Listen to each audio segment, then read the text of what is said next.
You know, one of the things that I wanted to also talk about is that, you know, we don't want to just talk about the tragic death of Owen. You know, obviously it is the 20-year anniversary, but I wanted to actually ask you, you know, Owen was known for pulling ribs. I wanted to know if he ever pulled one on you. We pulled a lot together on other people. And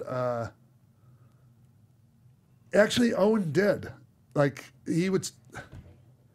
Okay, so there's this one time.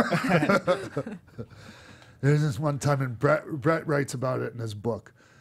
And we're all like overseas, and I can't remember where we were. Like, we were definitely in either Europe or Israel or something like that. And I don't know what happened, but like I was going back and forth with Oscar from Men on a Mission. He's just like, he's not a wrestler. He's just like this kind of, you know, he's this overweight, like, rapper. Like, he's not an athletic bone in his body. But, like, I was just fucking around with him, and Owen was stirring it up. And Owen, like, got it all stirred up to where, like, and I was just, like, playing around with Oscar, but, like, it got kind of physical. And, like, I started, like, anyways, it got kind of physical to the point where, like, Owen, like, stirred the pot so much that it turned into a shoot for Oscar. Yeah, and it was like, you motherfucker, Owen.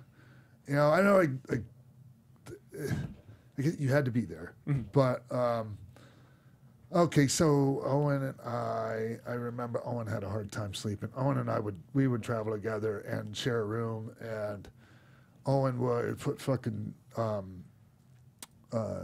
he would put shades over his eyes, and he would put like he would tape the curtains or put aluminum foil in the window to keep the sun out. He had that hard of a time sleeping. And sometimes, like, okay, we were over. WWE did a tour of Japan in like '94, and we were over there together, and so we were both jet lagged, and we were up fucking 2 in the morning, 3 in the morning, and we were we were bored, so Owen liked to prank call people. And so, like, he got on the phone and kept calling JJ. JJ was the head of talent relations. I don't know if it was called talent relations yet, but JJ was over there with us. He was like, kind of like tour manager, JJ Dillon. And fucking so Owen just kept calling his room, kept him up all goddamn night. And so Owen and I are in the pool, and here comes JJ, like, you know, at like 8 in the morning, and he looks like, you could tell he hadn't fucking slept a wink. And just, I mean, it's not that funny, like, as I'm telling it, but yeah, Owen, on that same tour, there was this guy named Bill Dunn, and like he got drunk and like, oh, sorry, my phone went off just now. He got drunk and like cocked off to like, I think Jack Lanza or like somebody that you need to have respect for, and that's all we needed. So I just remember, Owen getting telling the front desk he needs a new key for his room, and like somehow he managed to get them to open the door to Bill Dunn's room, and we went in there. I was part of it, and like we took all his clothes, and like some people might think this is a dick move, and yeah, in hindsight it was, but it was fucking funny to us at the time. We ran the tub and dumped all his clothes in the tub, and then like bought all the dirty movies on the fucking pay-per-view in the hotel. Took all the light bulbs out of the room and like put them in the top drawer of the dresser, like so you couldn't see anything. So like not only can you not see in there, you're like, you know, trying to find. Did the tub have water? Oh, water! All the fucking clothes are wet. And then so this is the morning that we're going home. We're coming back to the States. You know, we're on our way to the airport, and he's not down there for the fucking bus. And it's like, God damn it, Bill! What the fuck? Hurry up! And he comes down. He's in like some fucking buddy's borrowed T-shirt. Like I think he's got an Ico Pro ragtop sweatshirt that everyone used to have, and you know, some sweatpants, and he's all disheveled looking, you know, and it's, anyways, yeah, he had to go home like that. That's pretty sad. Yeah, I could tell. I could keep on going. And he used to fuck with Brett a lot too, and I don't know if Brett like gets sick of me telling this story. But one time we were riding together, and so Brett, it was when Brett and Owen were feuding. you know, after WrestleMania 10, you know. And so they were like the main event on, you know, this whole loop of shows up in Canada. And, you know, Bret used to get a little bit annoyed with Owen when Owen would fuck with him or rib him. And it used to just make Owen want to do it some more, you know. And playful stuff for the most part. And so one time, like, they have the match, and Owen goes out before the show, and he sticks a can of sardines under the ring. Yeah. And so, like, okay, they're in the match, and he's getting heat on Bret. Owen's getting heat on Bret. Bret's down. He's vulnerable. Oh, Jesus Christ, my phone. Sorry. Anyway, sorry about that, everyone. Right in the middle of my story. So Bret's down selling. Owen rolls to the floor, reaches under the ring, and just like sticks his hands on the sardines and gets his fucking hand all full of sardine juice. And he rolls back in and grabs Bret in the fucking rear chin lock and just rubs all the shit in his face. They finish the match. Owen, because Bret, you know, after Bret wins, he takes this long, you know, victory lap, and it takes him like 5 minutes to, you know, soak in all the cheers and everything. And by that time, you know, Owen was out the door and we were in the car fucking gone, you know, before Bret got back. And did you know he was going to do that ahead of time? Kinda.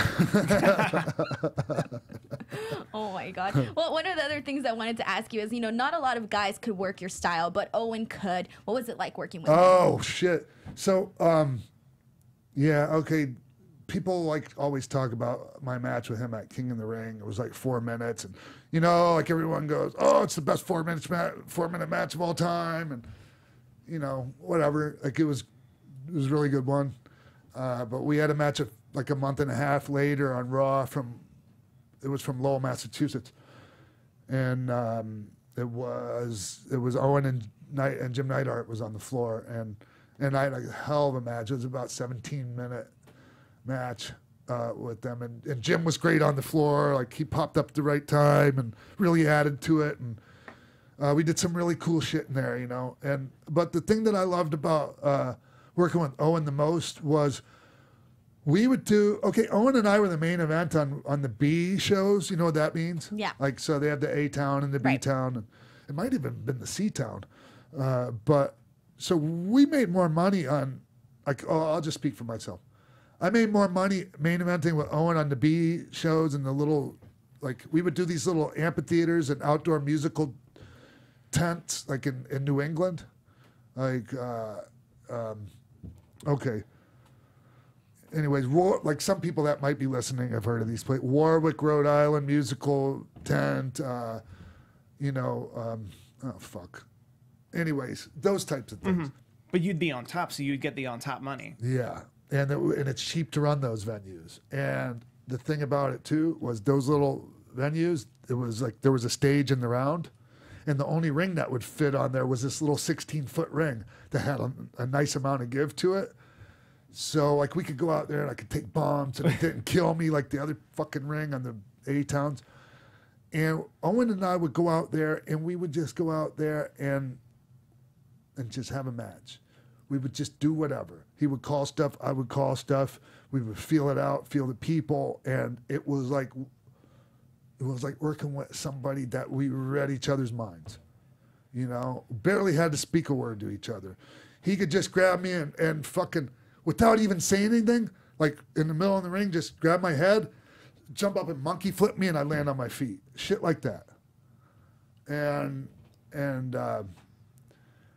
that was one of the really great things about Owen that a lot of people wouldn't necessarily know. And really, and I say this with all due respect to Bret, but if Owen took it as serious as Bret did, like Owen would have been the fucking standout in that family as far as the wrestlers go, because he had the like, to me he was better, like, physically, you know, technically he was better in there.